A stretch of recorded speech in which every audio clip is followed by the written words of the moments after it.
What do you see? What do you, is there something that you see God's movement, or that lessons you've learned, or anything that you would like to share, um, to encourage us? Or Mm. a year or two behind?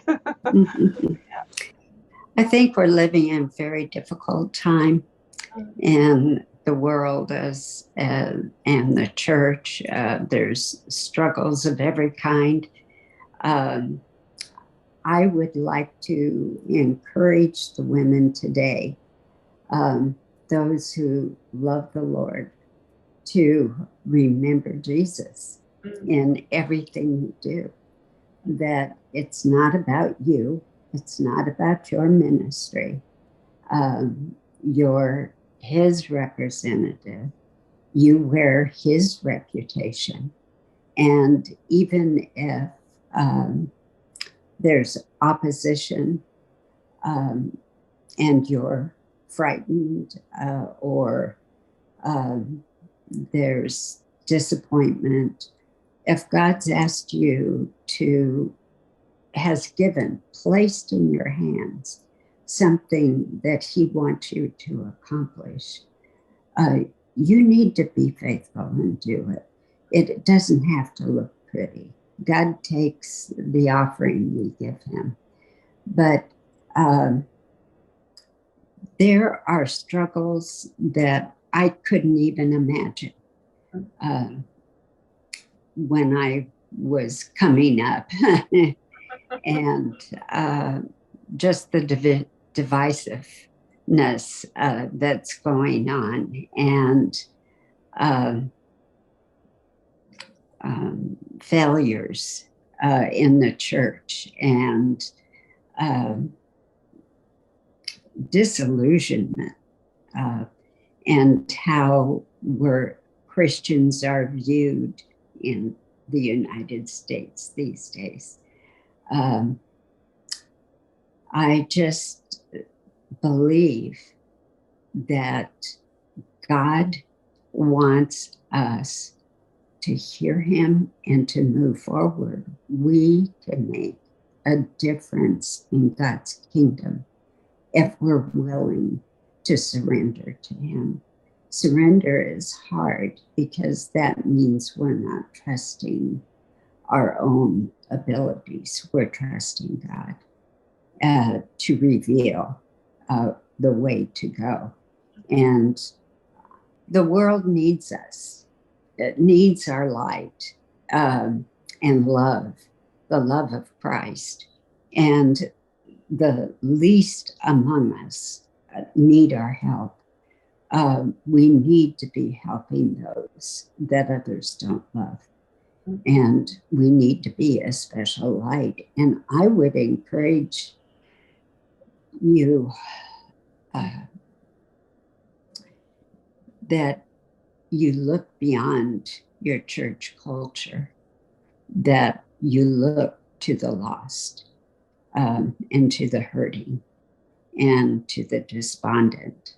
And that's where my heart ministry is now, building people up one on one. I no longer do groups, but um, but I mentor and serve in. I've just asked the Lord to bring me the people he wants to bring me, and he's been faithful to do that, and I'm so grateful. But what I've learned is that it's opened my heart broader than it's ever been. Um, and I think I think that's a desire of the Lord. That's what he said, to love others as we love ourselves. Love God first and love others as we love ourselves. I would love to see us sacrifice our own wills to serve another. And I guess I encourage you to do that.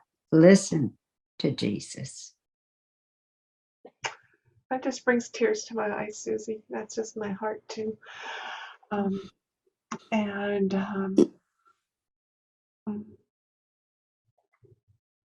Thank you.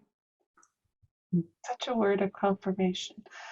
Um, that we have to get beyond just ourselves and seeing our own personal interests. We have to Yes. humble ourselves. We have to have the attitude that Jesus had, and pour ourselves out. He emptied himself, and served God the Father by being obedient.